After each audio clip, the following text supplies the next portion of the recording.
buenas noches y bienvenidos una vez más a mi canal para trabajar herramientas. Ya de vuelta en casa. He querido hacer este vídeo aquí relajado, tranquilo, como una especie de charla nocturna, una vez que he descansado, para explicaros un poco cómo ha ido esta peregrinación y datos generales de las peregrinaciones en general. Primero, pediros disculpas porque me vais a notar fatigado y con la voz cansada. Los últimos días de peregrinación cogimos un virus, todo el grupo, nos pusimos malos por etapas, como el camino, ¿no? Que se hace por etapas, pues nos pusimos malos por etapas. Yo fui el primero que caí bastante malo. No sabemos muy bien porque estas son las cosas que se dicen en el camino, ¿verdad? No sabemos muy bien, a medida que fuimos llegando a los albergues, nos fueron advirtiendo pues de que se estaban produciendo otros casos, ¿vale? Que estaban llegando más peregrinos como nosotros. No sabemos si en general ha sido una intoxicación alimenticia de algún sitio en concreto, que es muy sencillo, ¿eh? No es que te den alimentos en mal estado, a lo mejor son verduras mal lavadas, ensaladas mal lavadas, y que han estado abonadas con purines animales y luego a lo mejor no se han abonado bien, no se han lavado bien, aguas de fuentes en mal estado, aguas de fuentes que tras mucho tiempo de sequía, pues ha habido muchas lluvias, pues llevan arrastres no deseados, ¿no? O de algunas granjas más arriba. Bueno, se nos dieron muchas explicaciones. Pero bueno, es que no hay lugar a queja alguna, sería absurdo. Primero porque ni hemos hecho intención de averiguar de por qué nos pusimos malos. Así de claro. Es un tema más de la peregrinación, ¿no? Y no hay nada más que decir. Y luego, pues porque las peregrinaciones, desde que se iniciaron en la Edad Media, pues los peregrinos siempre hemos pasado por muchas vicisitudes y por muchos problemas, y hay que irlos superando y tal. He hecho a colación simplemente porque, bueno, regresé a casa el domingo, hoy estamos a martes por la noche, he estado 2 días de reposo, 2 días que no me he querido acercar a la familia porque, como bien sabéis, pues tengo un bebé y en estas cosas hay que ser responsables, y no sabíamos muy bien si podía ser. Hoy en día el COVID se coge muy, muy leve, muy flojo, ¿no? Y hay gente que el COVID le está, o alguna de las múltiples variantes del COVID, le está afectando al estómago, ¿vale? Entonces, pues no, por prudencia, como no sabíamos exactamente, yo el lunes fui al médico, el médico me dijo que una gastroenteritis y a circular, me dio paracetamol y me dio unas pastillas y el médico de cabecera no le dio más importancia. ¿Vale? Pero sí que es verdad que nos ha condicionado bastante los últimos días de peregrinación. Pero no vamos a empezar el toro por el rabo, vamos a empezar el toro por los cuernos. La peregrinación de este año era el Camino de Santiago portugués por la costa, ¿vale?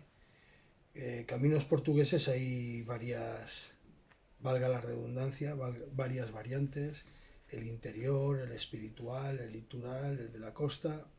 Nosotros hemos hecho el de la costa y algún día hemos hecho alguna etapa, o yo por lo menos he hecho alguna etapa por el litoral. Bueno, si cometo algún error o digo algo que no es del todo correcto, pues no me lo tengáis muy en cuenta porque en una conversación larga como la que vamos a tener, pues a lo mejor cometo muchos deslices. Llegamos hasta Oporto con autobús. ¿Por qué solemos viajar en autobús? Pues solemos viajar en autobús, a ver, tengo las cosas aquí a mano, fundamentalmente por esto. ¿Por qué? Porque llevamos navajas y cuchillos. Y cada vez es más difícil, cada vez se hace más difícil viajar con las navajas y con los cuchillos. Antiguamente también podíamos ir en tren, no había ningún problema. En avión puede ser, pero hay que declararlo y facturar las mochilas en bodega, ¿vale? Y el avión es mucho más caro. Antiguamente podía ser el tren, pero ya sabéis que cada vez más se ha instalado en estaciones de ferrocarril los controles de escáner, ¿vale? Y es que no dejan pasar ni una multiusos. Hace poco me contaba un amigo con cierto disgusto de que había ido a una expedición al Tukal, a Marruecos, al Tubkal, a Marruecos, al Atlas, y que le dejaron pasar los crampones, le dejaron pasar todo el material, le dejaron pasar el piolet, pero le hicieron tirar a una papelera una navaja multiusos vitorinos, ¿vale? Entonces, pues bueno, es lo que hay y a Dios gracias, hoy en día el autobús, además de que sea el medio de transporte más extendido de los peregrinos, pues es más económico y se tarda un poquito más, pero no nos ponen pegas con los bordones, no nos ponen pegas con los bastones, porque con los bastones también ponen pegas en los aviones, que no se engañen, si no se factura en bodega, no se deja viajar con los bastones a los peregrinos. Es que hay en páginas, hay en redes sociales que transmiten ideas erróneas y equivocadas. Y hay gente pues que su material se lo aprecia. Y no solo que se lo aprecie, sino que su material vale dinero. Hay algunos bastones, hay gente además que no lleva los típicos plegables, retráctiles, sino que lleva los de marcha nórdica, son bastones de carbono, son bastones caros. No se puede viajar en avión con los bastones, no se permite. A no ser lo mismo que los cuchillos y que las navajas, que vayan facturados en bodega. Entonces, bueno, nosotros llegamos hasta Lisboa en autobús, un autobús a Madrid y otro de Madrid a Lisboa, muy bien. En Lisboa nos quedamos en no es exactamente un albergue de peregrinos, es un hostel junto al río, precioso, precioso. El hostel y el río. Ya os puse algunos vídeos, ahora os voy a medida que os vaya contando cosas, vais a recordar los vídeos. Fue el reencuentro, nos encontramos con nuestro amigo Luis de Uruguay y bueno, y ya teníamos claro que a la mañana siguiente empezábamos a peregrinar. Cruzamos el puente al otro lado del río, cenamos en un sitio fantástico, que también todo esto lo tenéis en los OS, ¿eh? No tenéis más que iros a los OS o a los vídeos con alguna anotación de la que yo haga y veréis. Hicimos una cena fantástica la primera noche, estupenda, en un sitio de estos que yo digo que tienen esencia, que tienen temperamento, que tienen raíz, ¿vale? De estos que te cobran un dinero concreto y van ya los platos predefinidos y tal, muy bien de cantidad, muy bien de todo. Y a la mañana siguiente empezamos a peregrinar. Ya habíamos mirado las previsiones. Pero es que, claro, una peregrinación no se parece en casi nada a otras actividades que podemos hacer de marcha o de caminar o de senderismo o de travesía.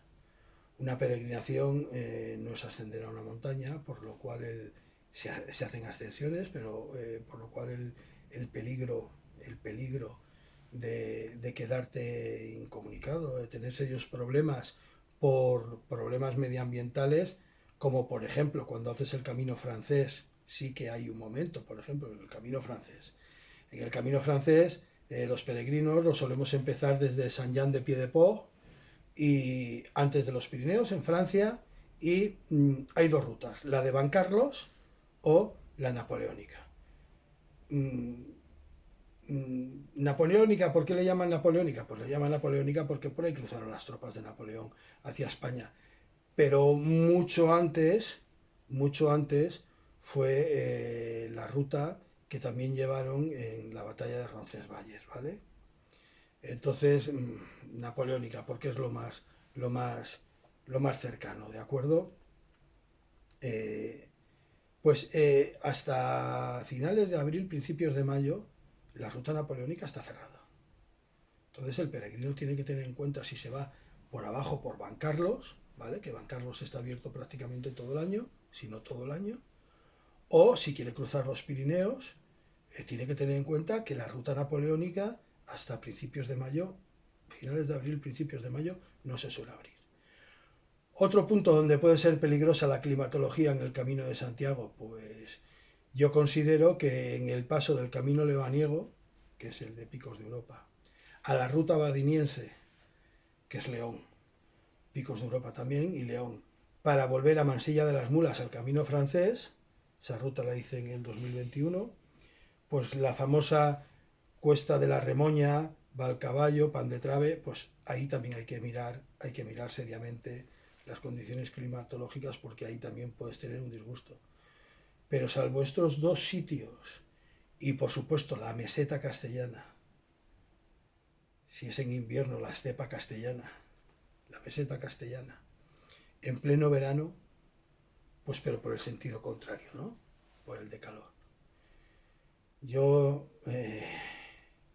caminando por la meseta, nunca descubrí la profundidad de aquellos versos del Cantar del Mío Cid que estudiábamos en bachiller, ¿de acuerdo? Aquellos de por la parda geografía de la tierra castellana, al destierro con 12 de los suyos, polvo, sudor y hierro, el Cid cabalga. Ese polvo, sudor y hierro es la mejor expresión que se puede utilizar para atravesar, cuando uno atraviesa la meseta con calor. Yo desde luego no aconsejaría a nadie la segunda quincena de julio, prácticamente ni la primera quincena de julio, de verdad, porque las estaciones van cambiando y en mayo ya nos encontramos con mucho calor, ¿de acuerdo? Yo no aconsejaría a nadie en verano atravesar la meseta si no se plantea levantarse muy muy temprano y plantearse las jornadas de pie, las jornadas de peregrinación, las jornadas de marcha, de tal manera de que sobre las 12 del mediodía hayan acabado. Ojo, porque lo habéis visto, os lo he enseñado, el camino, todo el camino está jalonado de cruces y de recordatorios y de obituarios, ¿vale? La gente fallece en el Camino de Santiago, ¿vale? Y el infarto es una de las situaciones que se produce. Y ahora alguno va a decir, este tío que me está diciendo que esto es como en el Himalaya que está jalonado. Pues sí, pues sí. Y si hacéis el Camino de Santiago o los que lo hayáis hecho, sabéis perfectamente que lo que estoy diciendo es cierto. Bueno, pues haciendo esa salvedad, salimos de Oporto, habíamos mirado el parte meteorológico y sabíamos que no es que tuviéramos lluvias, es que nos venía un temporal. Pero el Camino de Santiago se prepara con mucho tiempo de antelación, ¿vale? Es un camino largo, es un camino de muchos días, en nuestro caso ha sido 15 días, y es un camino que se prepara con mucha antelación. Entonces ya tiene que ser grave la situación para que abortes o desistas de un Camino de Santiago, a no ser, ojo, que seas una persona que estés felizmente jubilada, que cada vez hay más jubilados en el Camino de Santiago, y tengas posibilidades de decir, bueno, aporto y vengo dentro de 15 días y me puedo permitir el gasto de los autobuses o me quedo aquí hasta que escampe, ¿no? Me quedo aquí donde estoy y con el dicho ese tan español, ya saldrá el sol por Antequera y cuando salga el sol, pues continúo a caminar. Pero si no, pues vamos preparados. Ya os enseñé los shorts, yo llevaba unas media polainas, medias, no de media, de mitad, unas medias polainas. Mis botas son de golotés, protegiendo bastante las cordoneras y la entrada de agua, pues más o menos por las pantorrillas. Llevaba un canguro azul, ¿vale? De capucha, un canguro, y encima un capote, que aunque la mochila también llevo su chubasquero de mochila, por encima de todo, o sea, una vez puestas las polainas, una vez puesto el canguro, una vez puesta la funda de la mochila, me pongo un capote por encima que tiene la forma de la mochila que cubre absolutamente todo. ¿Por qué? Porque hay una prioridad. Tú te puedes mojar, como de hecho nos pasó. Pero hay que tener en cuenta de que de estos polvos luego vienen esos lodos, ¿vale? Entonces, por lo menos lo que tienes que mantener seco es el equipo que llevas contigo. Y creedme cuando os digo que simplemente con la funda impermeable de la mochila no vale. Ah, no, yo me pongo un canguro, me cuelgo la mochila y me pongo la funda impermeable de la mochila. Como el temporal sea fuerte, por la espalda entrará agua en la mochila. Porque se caminan bastantes horas. Entonces hace falta ese capote, ¿vale? Que cubre todo el conjunto. Bueno, pues empezamos a caminar y los 7 días, pues la verdad, primeros fueron muy penosos. Muy penosos por varias circunstancias. Primero porque estás en un país que no es el tuyo, ¿vale? Y las costumbres son muy similares, muy similares. Os tengo que decir una cosa. Ok por los portugueses, ¿eh? Un 10 por los portugueses. Se han portado con nosotros de maravilla. No puedo decir lo contrario. Ni un mal gesto, ni un solo caso de mal gesto de los portugueses hacia nosotros, hacia los peregrinos. Salvo los negocios muy cercanos al camino, que pasa como en España, exactamente igual, unos precios muy económicos, o sea, es bastante más barato comer, almorzar y merendar, desayunar en Portugal que en España, pero bastante más barato de rato, ¿eh? Y claro, ya cuando son negocios que están muy metidos en la ruta al Camino de Santiago, pues es como el que tiene un chiringuito delante de la playa, ¿no? Ahí ya los precios ya no son tan baratos.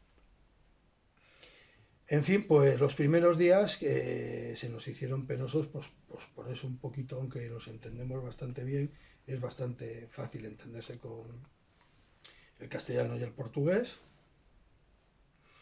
Pero bueno, estás en un país que no es el tuyo y estás en unas condiciones de un temporal terrible. Es que llovía mucho, no es que llovía mucho, es que era un temporal. Y un temporal es cuando te agarran el agua a cubos y te van baldeando, ¿vale? Y te van tirando los baldes, te van tirando los cubos.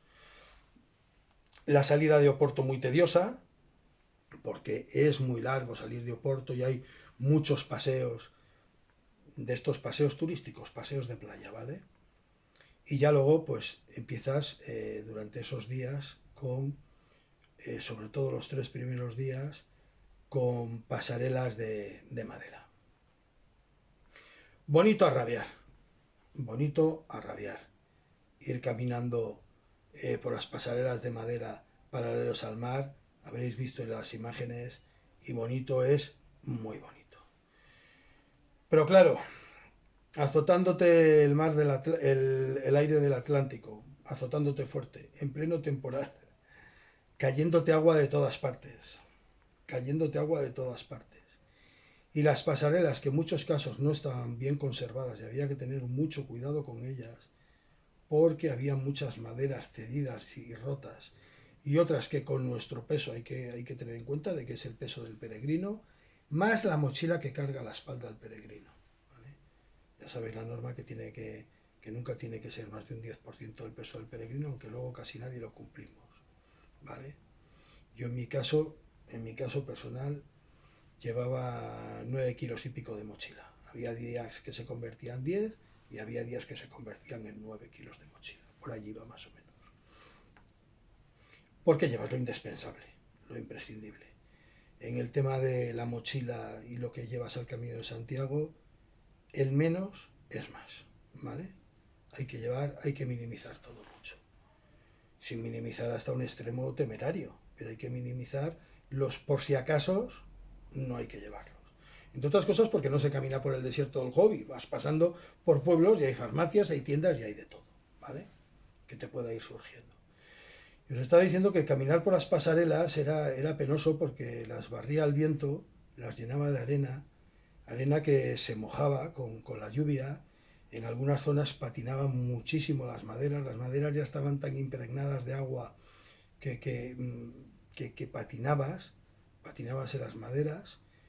Muchas veías que los listones de las maderas habían cedido, se habían roto, habían partido, y otras veías que estaban a punto porque cuando pisabas notabas que doblaban, notabas que cedían y decías, ay, ay, ay, ay, ay, ay, porque hay una de estas es que si partes y metes el pie, te partes el tobillo y se acabó la peregrinación.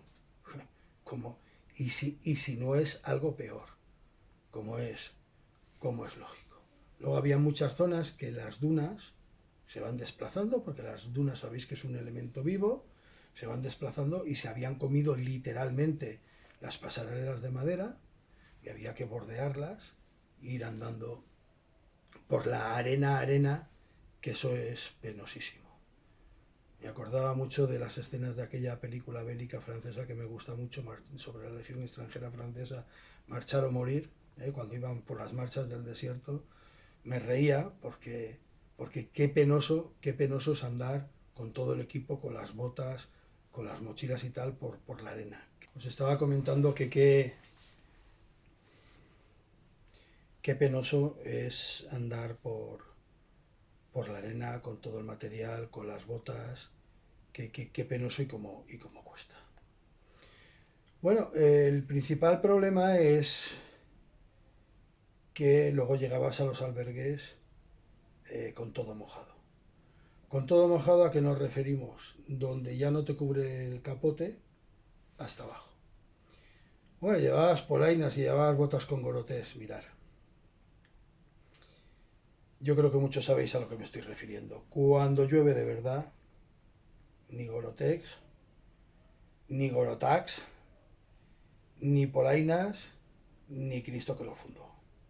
Cuando tú estás caminando 4 o 5 horas debajo de la lluvia de verdad, porque tener en cuenta de que hacíamos etapas entre 20 y 26 kilómetros, ¿vale? Dicen que el paso de infantería son 5 kilómetros, pero no es real. El caso de infantería con impedimenta es de 5 kilómetros por hora, no. Es menos. Para ir 5 kilómetros por hora hay que ir bien fuertecitos, hay que ir a un paso bien ligero, ¿vale?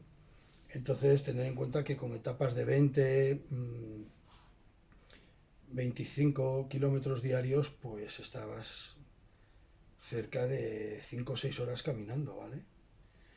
Entonces, al final, no te mojas, gracias a Dios, la mochila y la parte de arriba. Si no, acabarías cogiendo una pulmonía. Pero más o menos de rodillas para abajo, los camales de los pantalones, los calcetines, el interior de las polainas, las botas, todo se convierte en un gran charco. Todo.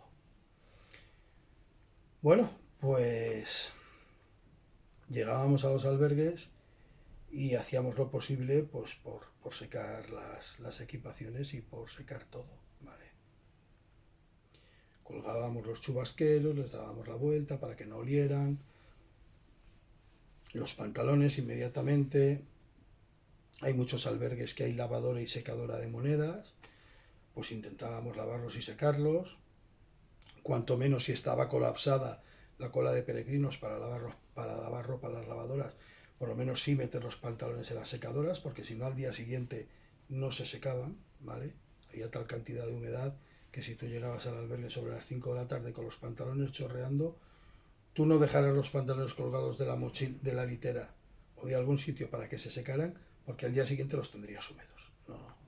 Y de hecho ese fue el problema, que las botas, por mucho que les colocábamos papel de periódico dentro, como sabemos todos que hay que hacer, llenarlas bien de papel de periódico y a las 2 o 3 horas sacar ese papel de periódico que ya ha cogido humedad, reemplazarlo por otro papel de periódico, las botas no se secaban. Entonces hemos estado andando 7 días con las botas mojadas. Y eso al final, pues, merma. Hombre, lo estuve hablando con algunas personas, tanto como para coger el tan traído y llevado mal de trinchera, aquel mal que apareció en la Primera Guerra Mundial por tener los pies durante muchos días sumergidos en el agua, pues no, tanto como para eso no. Pero para que los pies, la piel de los pies, de los talones, de los dedos estuviera ya muy reblandecida y ya con problemas de que había que secarla mucho y había que estar pendientes de ellas, sí, sí. Luego hay un problema, esto de la filosofía del camino, cada cual lo lleva como puede y como quiere. Pero los portugueses lo tienen muy claro, no dejan reservar los albergues. El primero que llega es el que tiene plaza. Y si cuando llegas el albergue ya se ha quedado ocupado, ya está ocupado, ya no hay plazas, ya no tienes sitios en el albergue. Ya te tienes que ir a sitios privados. Vale. Este tema en España ya se solucionó hace tiempo, porque en España los albergues públicos siguen funcionando como los portugueses, los albergues públicos, como son de ayuntamientos, como son de comunidades autónomas, son más baratos, son bastante más baratos, pero no te permiten reservar, ¿vale?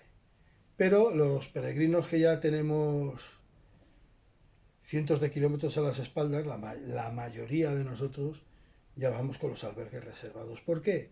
Porque preferimos pagar un poquito más, que a lo mejor son 3, 4 euros más, ¿vale? Y irnos a lo que se llaman albergues de acogida tradicional o albergues parroquiales.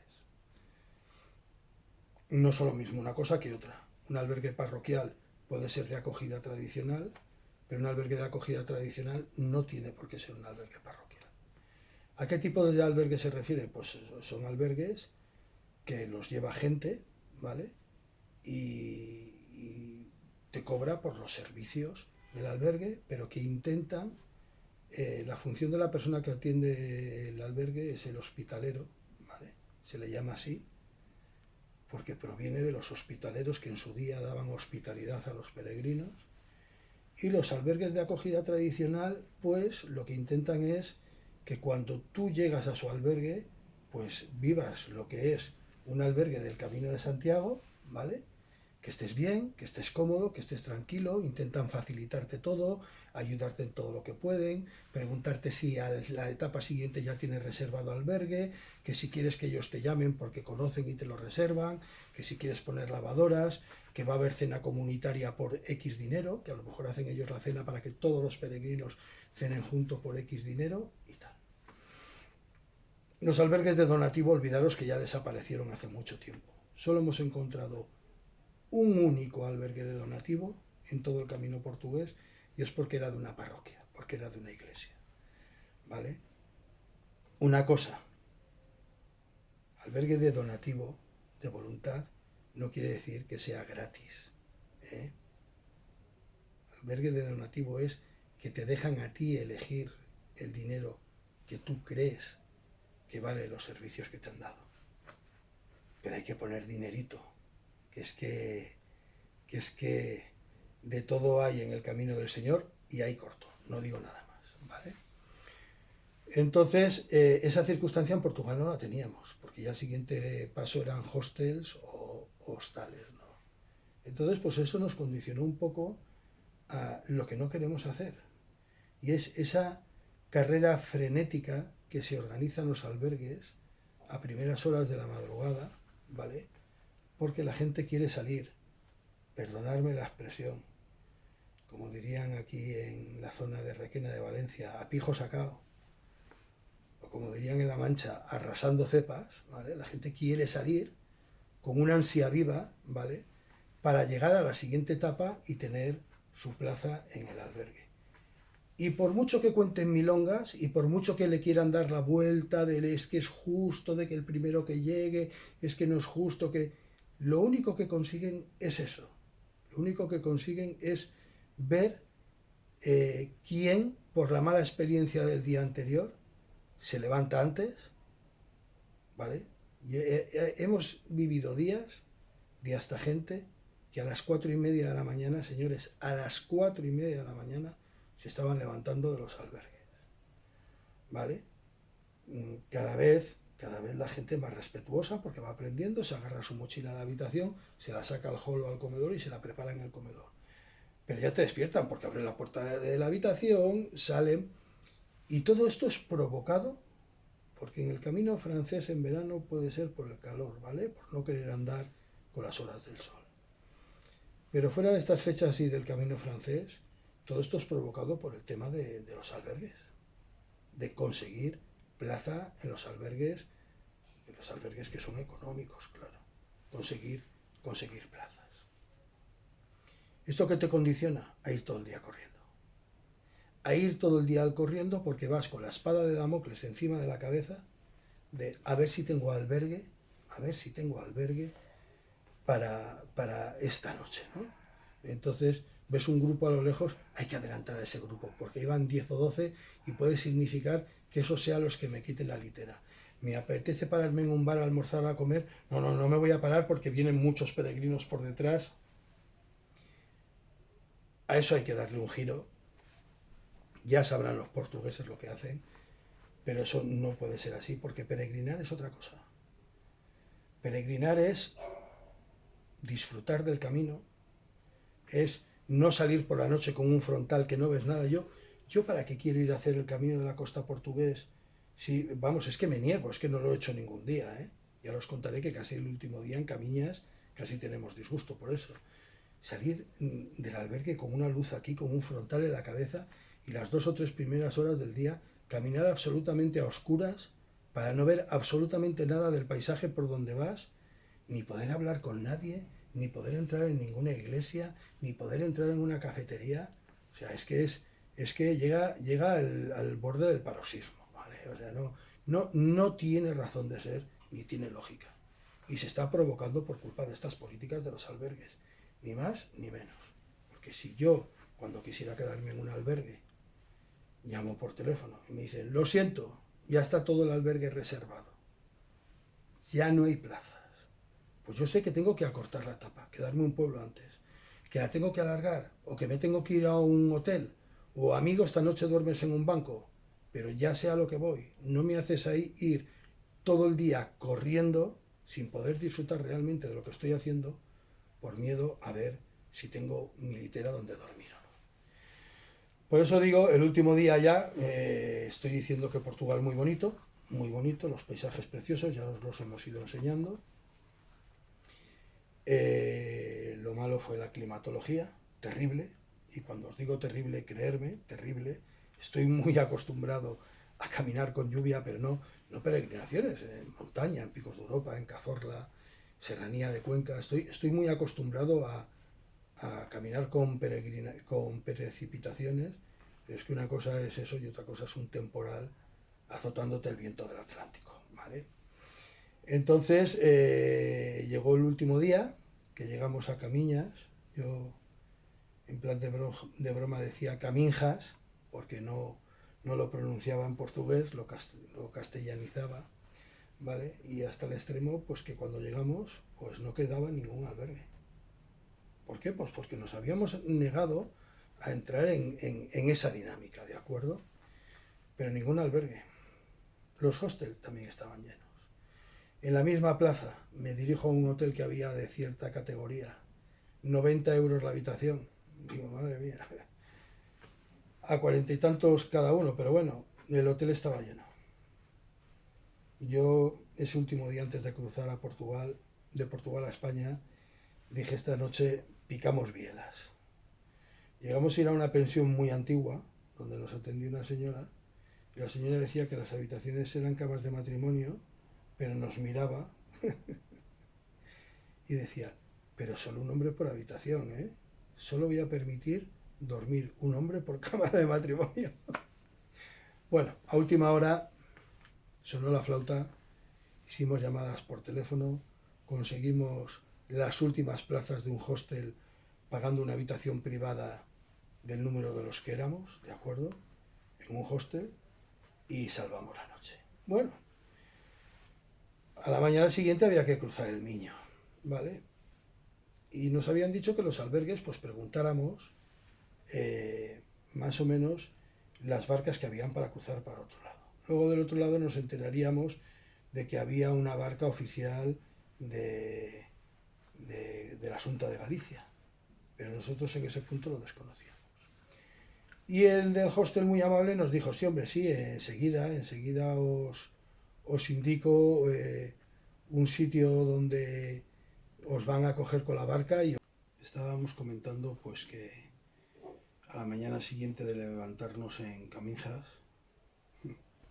Camiñas, pues el del albergue nos mandó a un barquero, a un sitio donde nos iban a cruzar el río Miño. Bueno, esto es una de las situaciones sórdidas que he vivido en mi vida, porque ya sabéis que a veces pues se dan situaciones sórdidas, ¿vale? Pues en este caso esta ha sido una de esas situaciones sórdidas, perdón, que me recoloque, que yo he vivido en mi vida, porque efectivamente luego nos enteramos de que había una barca oficial de la Xunta de Galicia, ¿vale? Una barca para peregrinos. Y nosotros pues nos fiamos del buen criterio de las personas del albergue. Claro, luego la chica de la Oficina de Información y Turismo de la Guardia, o de la Guarda de la Guardia, nos dijo que claro que los portugueses barrían para ellos y que recomendaban a sus barqueros. El hecho es que a nosotros en el albergue nos condujeron hacia el sitio donde estaba el ferry y eso daba cierta tranquilidad.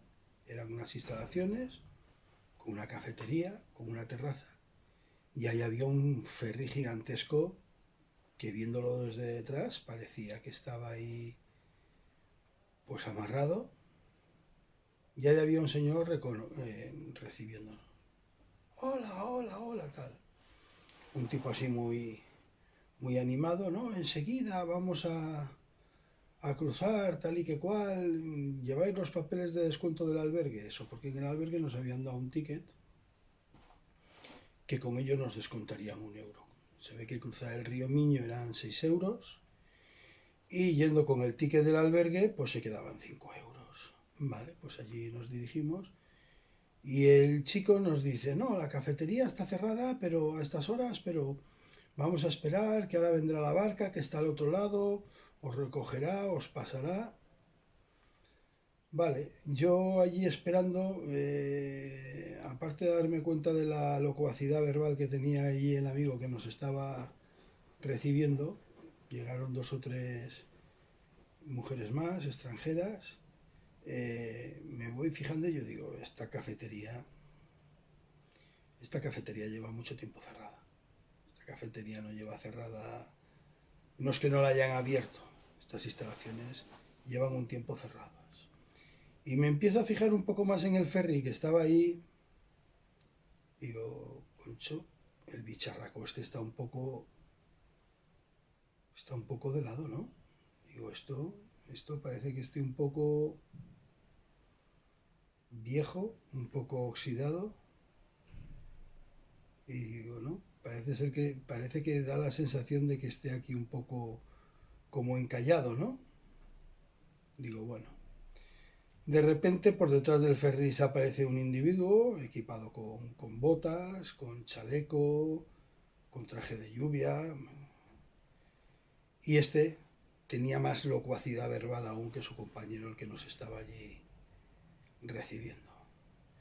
Yo seguía mirando el ferry y decía, este ferry está escolado, aquí pasa algo raro. Bueno, pues este nuevo individuo que aparece, totalmente, ya digo, totalmente equipado, con su chaleco, llevaba su baliza en el chaleco y tal, se nos presenta como Luis Magallanes. Nos hace ver que se apellida Magallanes. Yo digo, aquí el tema va mejorando. Tenía aún más locuacidad verbal que su compañero y no hacía más que hablarnos de profesionalidad, de que la mañana estaba mala, de que el paso del río estaba malo, que había que ser profesionales, que había que esperar a que amainara, que había que esperar un poco, que tal y que cual, que él solo pasaba 6 en la barca, tal y que cual, que más de 6 no quería pasar por la seguridad, que había que ser profesional, que él había naufragado ya 4 veces y de todas había sobrevivido. Y yo no hacía más que analizar y escuchar al individuo y decía, me lo estás arreglando, me lo estás poniendo mejor. O sea que ya has naufragado 4 veces. Ya luego explicó que había sido naufragios no allí cruzando la gente el Miño, sino que habían dado embarcado al Bacalao, tal, a la Merluza.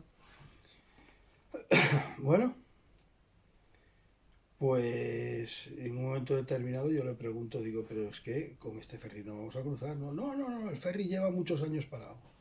El ferry lleva mucho tiempo parado, no hay acuerdo entre España y Portugal, el ferry no funciona, yo os voy a pasar en otra embarcación. Y yo digo, verás. Efectivamente, llega el momento determinado que nos dice, ahora el tiempo está un poco mejor, vamos a cruzar, seguirme. El payo nos lleva por detrás del ferry, nos gira un espigón, nos baja a una playa y ahí tenía la barca, que podéis ver los vídeos, con 3 cajas de cerveza para subir. La barca... Disculparme, todavía estoy. La barca era, no llegaba ni a patera. Yo cuando veo a las extranjeras subir con cara de pánico digo, madre del amor hermoso. Ya veremos. Tío saca los chalecos salvavidas, que nos los tenemos que poner, que nos los tenemos que poner obligatoriamente. Yo digo, bueno, el tema va bien. Seguía hablando de su profesionalidad, de que él era muy profesional, tal y que cual. Y cuando le veo la situación de que dice que nos metamos los chalecos por la cabeza, pero que no hace falta atárnoslos, ni ajustárnoslos, ni nada, digo yo, uy, Dios mío. Veo a las extranjeras con cara de póker cuento y yo digo, no habíamos dicho que solo nos cruzaba 6 aquí. No, pero es que mi compañero es tonto, esto es lo que tiene, palabras textuales, esto es lo que tiene trabajar con un idiota, me ha mandado más gente, no sé qué. Bueno, la historia la podéis figurar, en los vídeos se ve. Cruzamos el Miño, os aseguro que no sé si en el vídeo lo veréis. Las extranjeras iban llorando, pero llorando, pero llorando.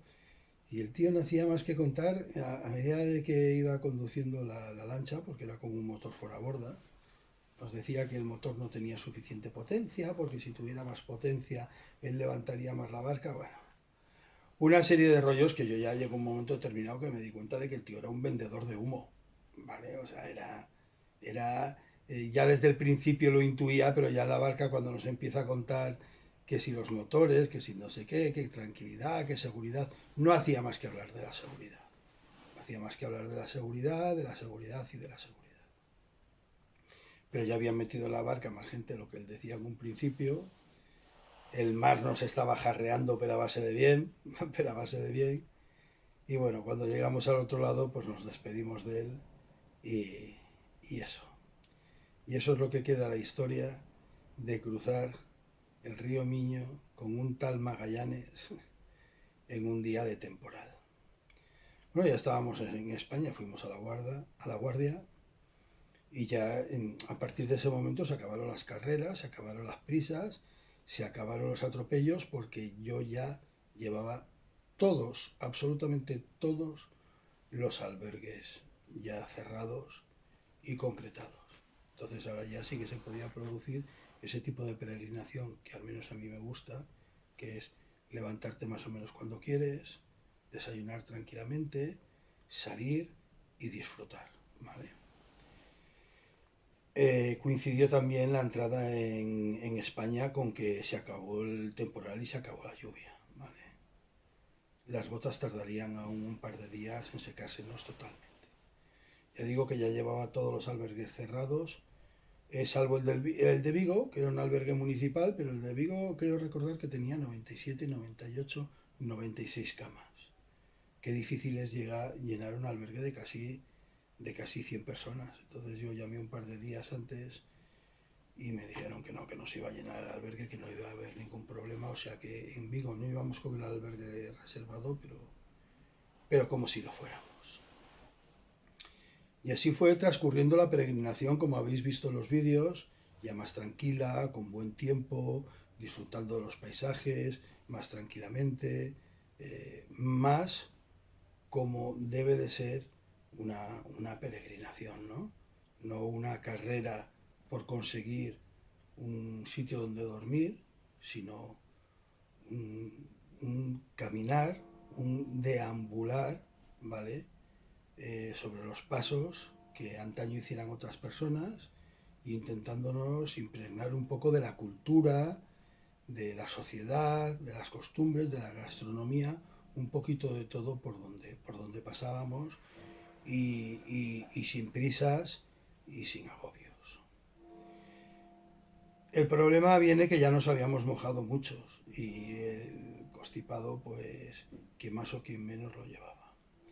Y ya había también algunas ampollas molestas, para algunos más que otros, y algunos inicios de tendinitis, que gracias a Dios no llegaron a prosperar, ¿no? Se quedaron en que con los alimentos y las cremas adecuadas y el descanso en los albergues, el ya no ir forzado por las lluvias, pues no quedaron en nada.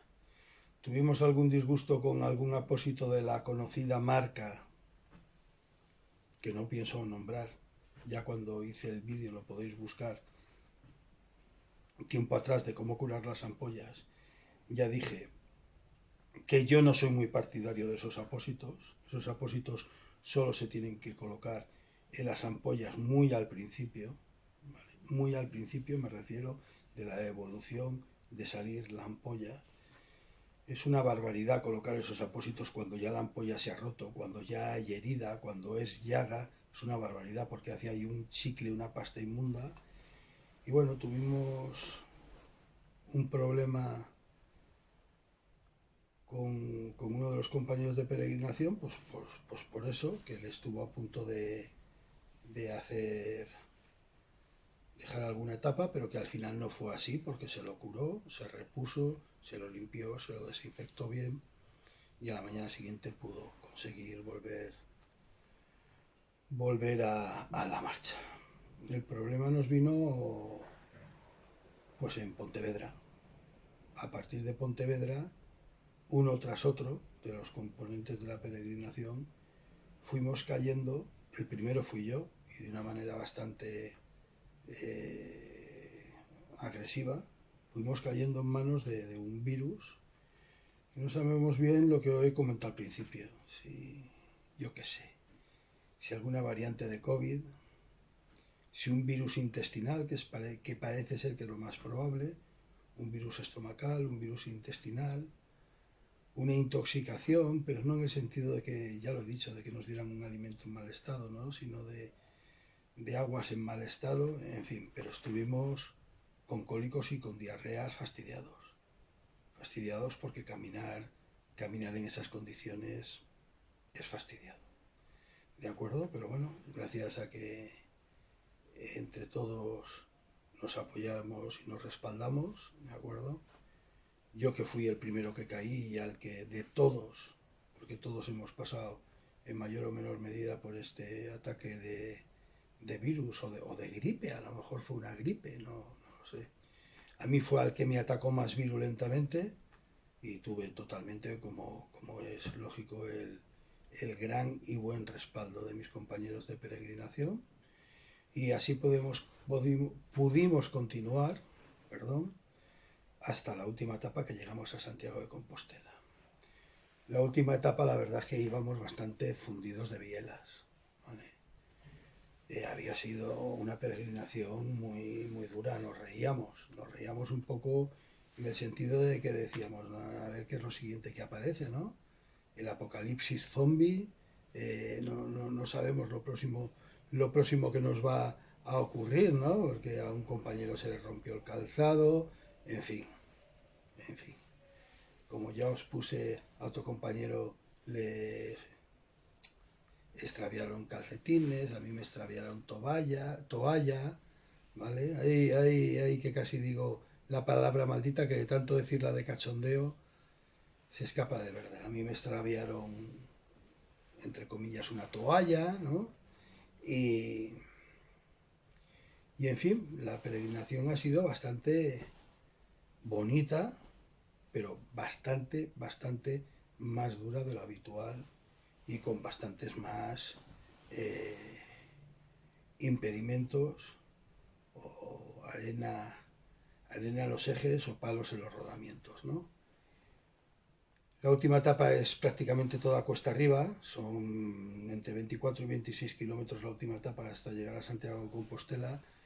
Se nos hizo muy duro llegar a Santiago de Compostela, muy duro, ¿vale? Porque no llegábamos bien físicamente, no por otra cosa. Y aquí hay dos, o te retiras o continúas, ¿no? O sea, es que no hay más. ¿vale? Pero el pundonor, ¿vale? Como no es una actividad deportiva simplemente, que es lo que yo siempre digo y siempre defiendo, pues muchas veces te hace andar con las tripas, ¿vale? Te hace seguir tirando para adelante. Y aquí me quiero acordar de una peregrina que conocí en mi larga peregrinación de 1200 kilómetros por el camino francés. Conocí a una peregrina, Celina, que era una mujer que no estaba muy dada a este tipo de actividades, pero venía haciendo el camino francés tranquilamente. Y un día en el Bierzo, si mal no recuerdo, en el acebo de San Miguel, sí, fue en el acebo de San Miguel, le pregunté: Celina, ¿qué te está enseñando el camino?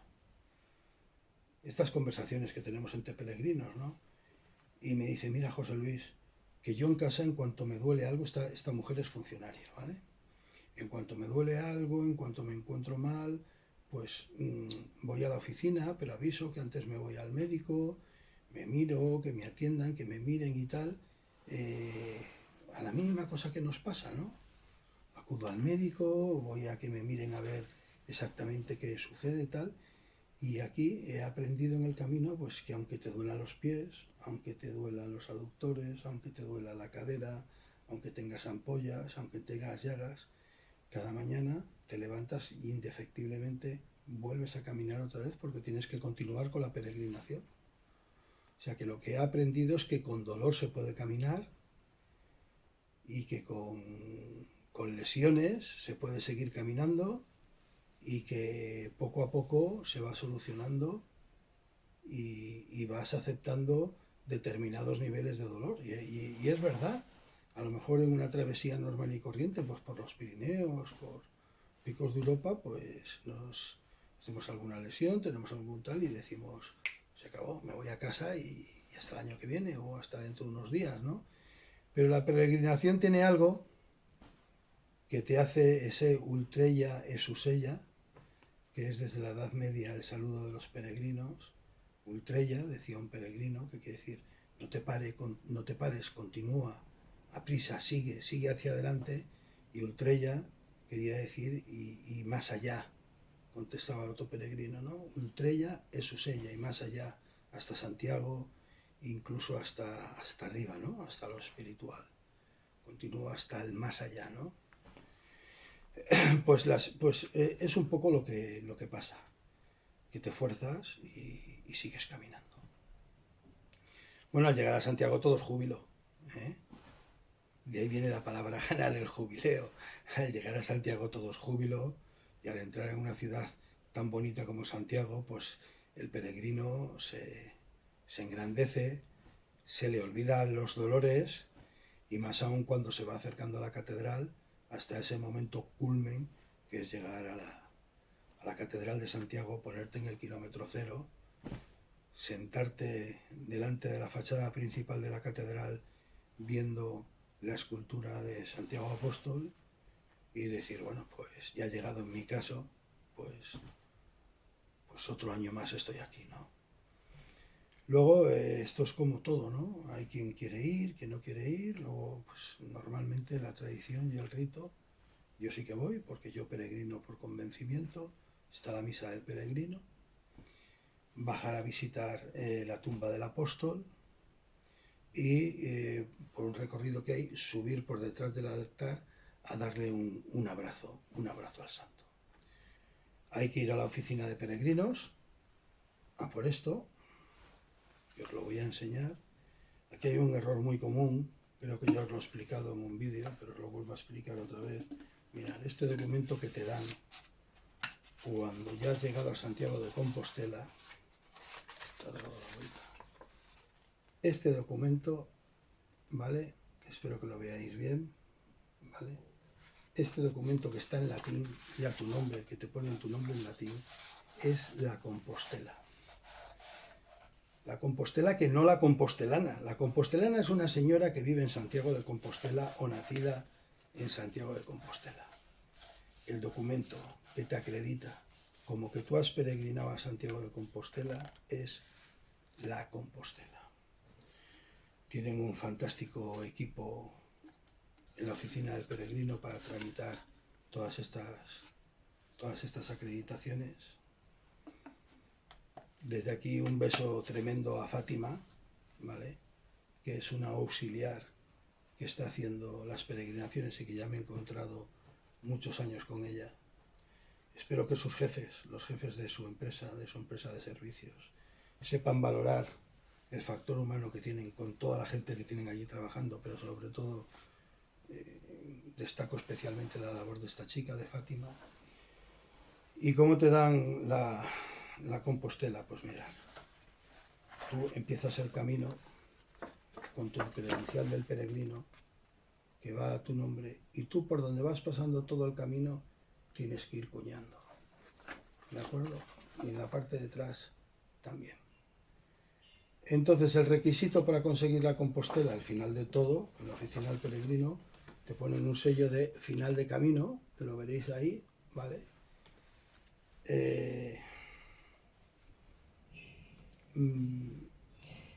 El requisito, pues allí te miran que hayas hecho los 100 últimos kilómetros a pie. Que esto sea más justo o que sea menos justo, pues bueno, es la eterna discusión entre peregrinos, ¿de acuerdo? A los peregrinos que solemos hacer peregrinaciones de largo recorrido llevamos tiempo diciendo que 100 últimos kilómetros es muy poca distancia, que prácticamente los 100 últimos kilómetros se convierten en una romería y que habría que aumentar un poco las distancias, ¿vale?, para conseguir esta credencial. Pero ojo, como dicen en las películas, en los western, no disparen contra el pianista, o sea, no apuntéis contra el que lanza el mensaje, contra el mensajero, porque cada cual tiene la opinión que quiere y cada cual peregrina como quiere. Eso es en lo que se ha convertido básicamente el Camino de Santiago.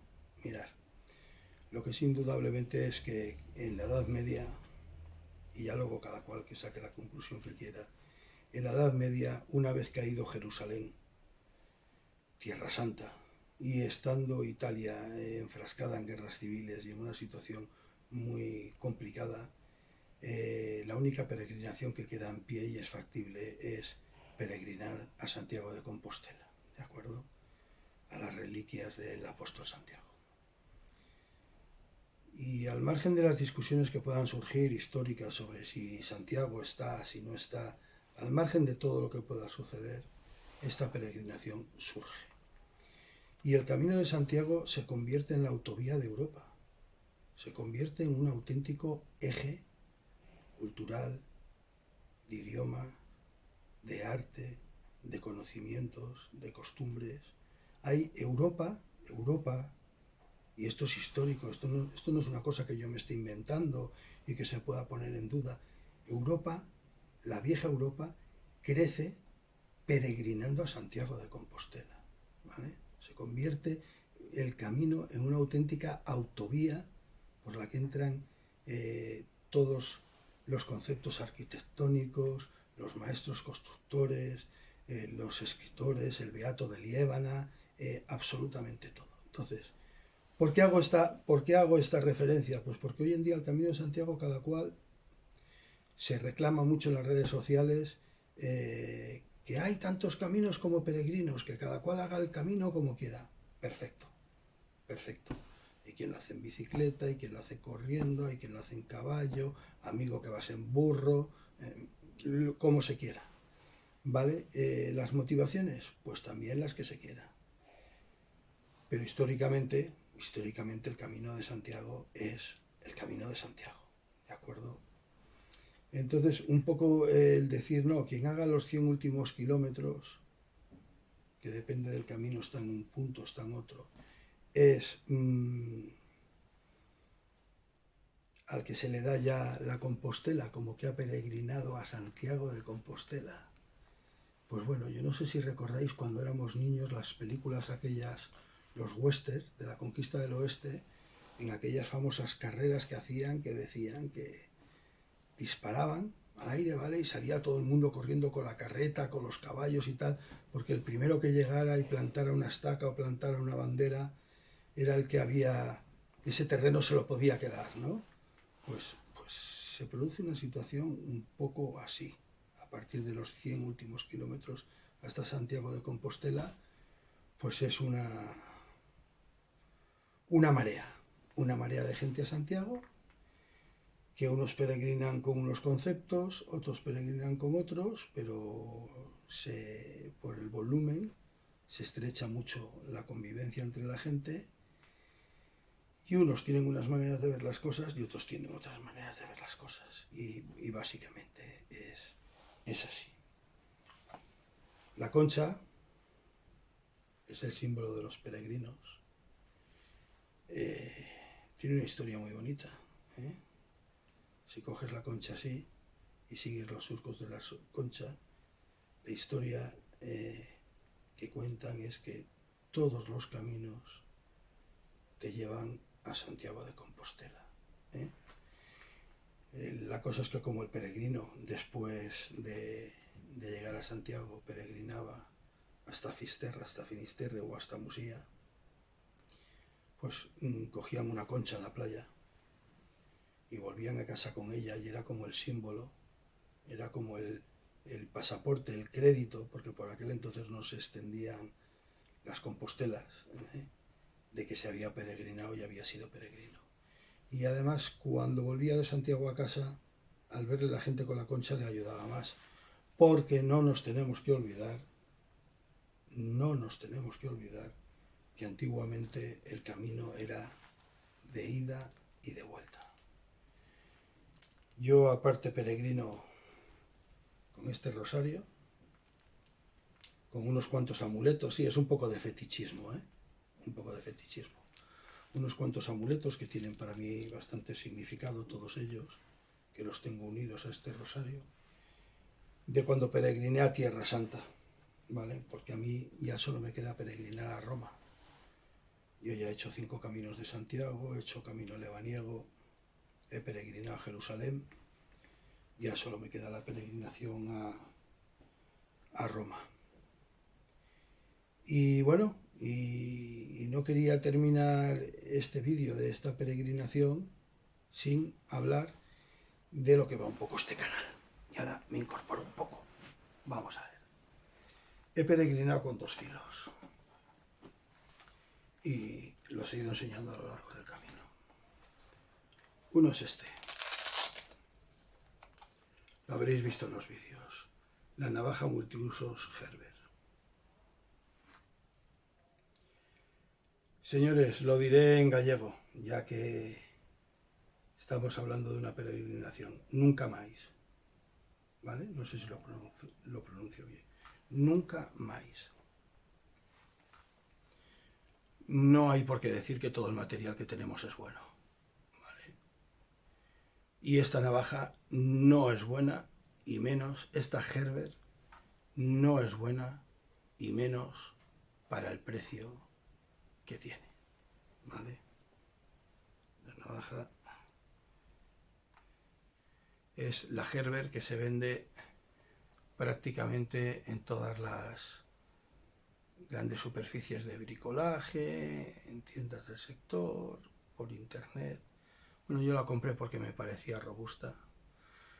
Al principio de la peregrinación hice unos vídeos y dije que me había gastado dinero en afilarla, porque yo no sé afilar. La llevé a un profesional y dije, oye, mira, me ha costado un dinero, ya que me lo he gastado, déjamela, sobre todo las tijeras, ¿vale? Bueno, pues ni aun reafilada, las tijeras funcionan en condiciones. Estamos muy acostumbrados a tijeras de calidad como otras marcas, no las voy a decir, ¿no? De multiherramientas, de navajas multiusos y tal. Esta es una navaja multiusos fallida. No vale ni de cerca, en mi opinión, el dinero que cuesta. Esta navaja se va a quedar en casa a dormir el sueño de los justos, como una parte más de las otras que tengo, porque es que además no me parecería ni decente, ni siquiera decente, vendérsela a alguien. ¿Vale? El sacacorchos funciona, tiene una palanca para apoyar el sacacorchos, muy bien, pero las tijeras son un auténtico desastre, un auténtico desastre. Y el filo tiene, ya reafilado, pierde como una especie de parquerizado, pavonado, perleado que lleva por encima, porque al afilarlo, como no viene con el filo en condiciones, en fin, es un filo que no me gusta absolutamente nada. Y el otro, con el que peregriné, fue con este filo, que lo habéis estado viendo todos durante varios vídeos de la peregrinación. A ver si lo digo bien, que soy muy cateto. El Taxus Wisdom, el Taxus Conocimiento, de José Sabater. Bueno, señores, todo lo contrario de la navaja, ¿vale? Ha cumplido con sobresaliente alto, pero con sobresaliente alto. Pedazo de cuchillo. Cuando le hice la entrevista a José Sabater, está aquí colgada en el canal, lo dije José Sabater lo ha vuelto a conseguir y ahora lo ratifico. 15 días en la mochila y todo lo que puedo decir de él es bueno. No sé, es que es un cuchillo que aun el que no entiende y sabe de cuchillos, en cuanto lo coge y lo empuña, le va la mano exactamente a donde le tiene que ir. Es que no tiene más historia. No tiene más historia. ¿Vale? Me puedo poner a dar medidas, a lo mejor os añado a este vídeo una pequeña revisión, ¿vale? Pero es que es muy claro, mirar. El filo es 1/4 y otra al mango, ¿vale? O sea, es un tamaño súper contenido. Ya hay bastantes revisiones en su momento, yo ya di las medidas, ya hay bastantes revisiones en las que están diciendo las medidas, el peso y todo. Esto corta, señores, esto corta el viento. Corta hasta las ganas de hacer ninguna tontería con él, ¿vale? Porque hay que andarse con ojo con él porque corta. Bueno, hay quien me dijo que no, que como no tenía guarda, que esta dactilera, que esta mano, pues es que no, mirar. Como al empuñarlo, el dedo va directamente a donde tiene que ir, es que la mano te queda ahí perfectamente enganchada, es que ni siquiera, es que no toca, es que no llega al filo, ¿de acuerdo? Aunque está matado, esta zona de aquí está rematada, espero que lo estéis viendo, esta zona de aquí está rematada, es que no llega, es que tú cogido, has ido empuñado el cuchillo correctamente, es que no tocas esa zona, con este dedo no tocas esa zona absolutamente para nada. Hombre, si ahora estamos diciendo que trabajamos en unas condiciones de la mano mojada, que nos descuidamos, que nos patina la mano, en fin, para eso está el cordón fiador, ¿no, señores? Pero ¿por qué quiero hablar? Ay, perdonadme, porque ya veis que sigo todavía convaleciente. ¿Por qué quiero hablar sobre todo del wisdom, el cuchillo del conocimiento, de la sabiduría, en este vídeo? Mirad, lo he sacado en todos los albergues. Lo he sacado para cenar y para comer prácticamente todos los albergues. Como es un cuchillo, mirad que me da rabia la expresión contenida, porque últimamente decimos que es un cuchillo contenido, repetimos mucho la frase, ¿no? Parece que todos los cuchillos, cuando tienen determinada medida, decimos que son cuchillos contenidos. Bueno, pues es un cuchillo mediano, yo creo que más pequeño que los medianos, mirad cómo encaja. Tú esto lo sacas en un albergue, porque lo he hecho, o sea, es que Es que ya no estoy hablando de historia ficción, ¿vale? Lo sacas en un albergue en esta funda, en tu funda, sacas el cuchillo para cenar, sacas el cuchillo para comer, para arreglarte un trozo de algo que tienes que cortar, para arreglarte, repasarte el bordón, por ejemplo, cuando le arreglamos los bordones, los bastones de caminar, el bordón, algunos peregrinos, y lo único que causa el cuchillo es curiosidad. Mirad, el mes de mayo es cuando fundamentalmente peregrinan los extranjeros. Le temen mucho al calor y bien que hacen. No son como nosotros, que a veces nos metemos a caminar en unas fechas que no son muy adecuadas, ¿no? Pero hay mucho australiano, hay mucho canadiense y hay mucho norteamericano. Y todo lo que he visto ha sido admiración hacia el cuchillo. Admiración y miradas de envidia, miradas de curiosidad. Nadie me ha llamado la atención, nadie me ha dicho nada. Me preguntó un suscriptor, ¿qué problemas has tenido con el cuchillo en Portugal? Ninguno. Ninguno. Pero porque, vamos a ver, señores, el cuchillo es tan pequeño que una de las... tan pequeño, vamos a ver, que no son 3 dedos, que todos sabemos de qué medida estamos hablando. Estamos diciendo que es un cuchillo con un tamaño tan razonable que una de las características que tienes es de que te olvidas que llevas el cuchillo hasta que lo necesitas.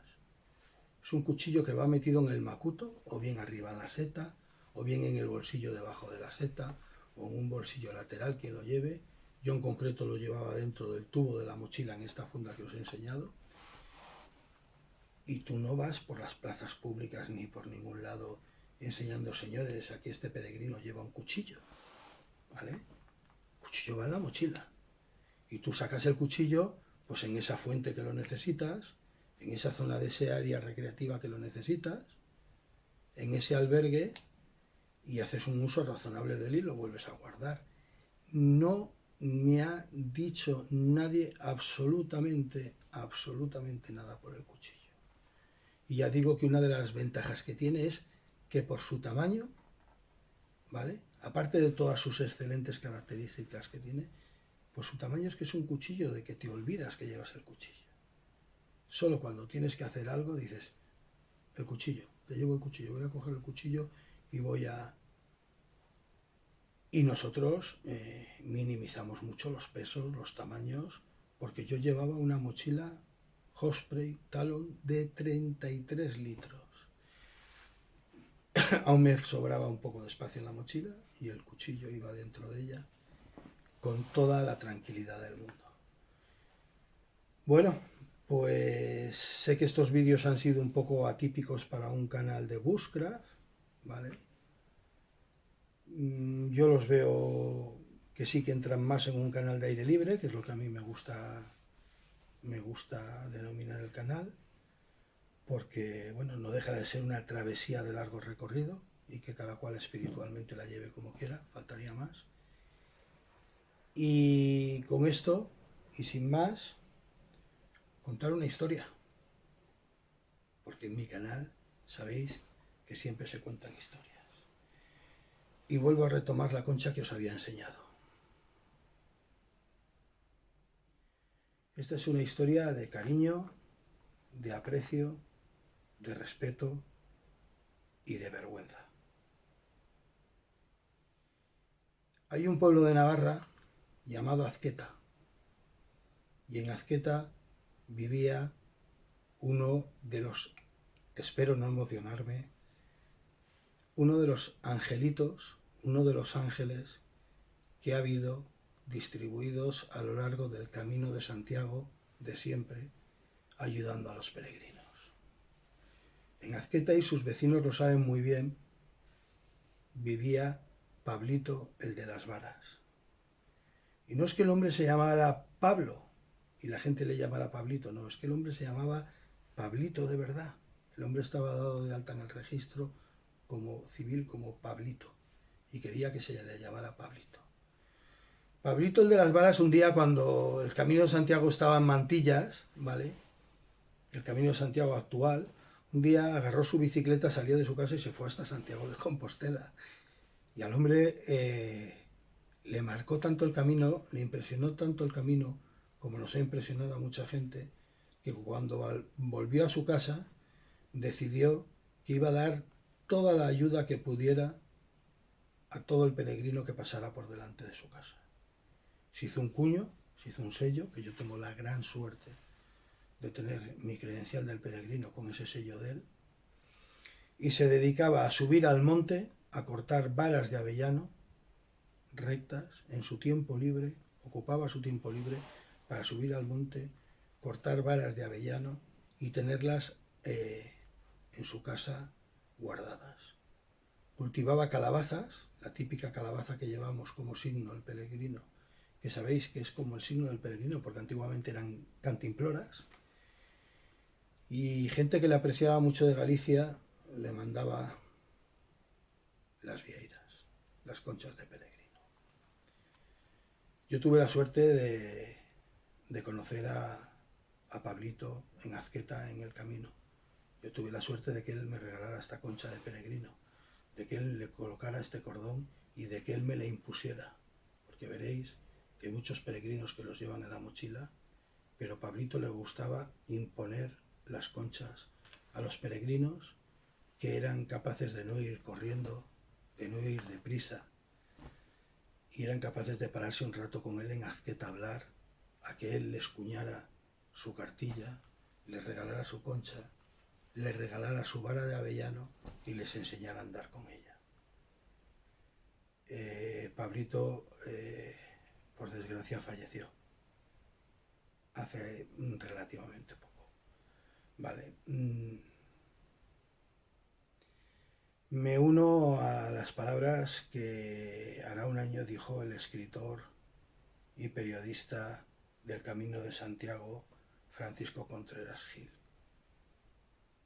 Hasta donde yo sé, que yo sepa, todavía no hay ninguna iniciativa, ni en Navarra, ni en su pueblo, en Azqueta, para colocar un pequeño recuerdo u homenaje a la persona de Pablito, Pablito el de las varas, que durante décadas estuvo acogiendo en su casa, al paso por su pueblo, a todos los peregrinos que peregrinaban hasta Santiago de Compostela.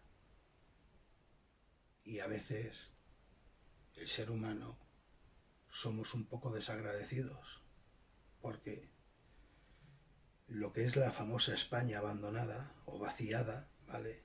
La palabra que más se utiliza es la España vaciada. En los pueblos por los que pasa el Camino de Santiago se ha acabado. Gracias al Camino de Santiago hay zonas, comarcas enteras, pueblos enteros que no se pueden considerar la España vaciada porque han revivido gracias al Camino de Santiago. Entonces, pues bueno, ahí en Navarra, en el pueblo de Azqueta, recordarlo bien, había un ángel del camino que se llamaba Pablito. Pablito el de las varas. Y con esto ya termino la peregrinación y los vídeos de peregrinación del año 2024. Y voy a terminar pues como hay que terminar.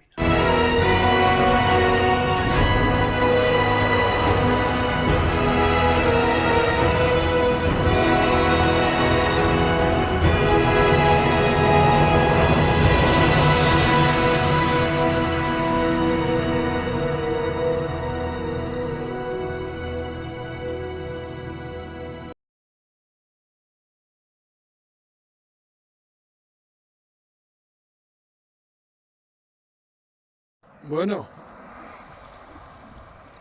y si la peregrinación no estaba complicada, aún se ha complicado más. El autobús nos ha dejado tirados, señores. Estamos esperando a que venga otro y ya veremos si conseguimos enlazar con el que tenemos a las 4 de la tarde en Valencia. Nos ha dejado en unas bodegas muy conocidas del Camino de Santiago, pero del Camino francés.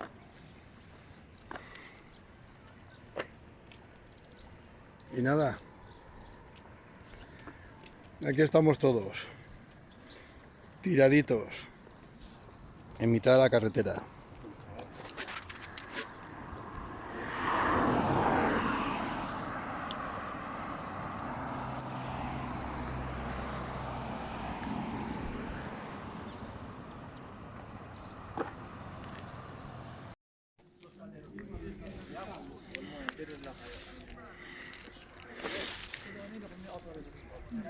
¿Qué pasa, perrengue?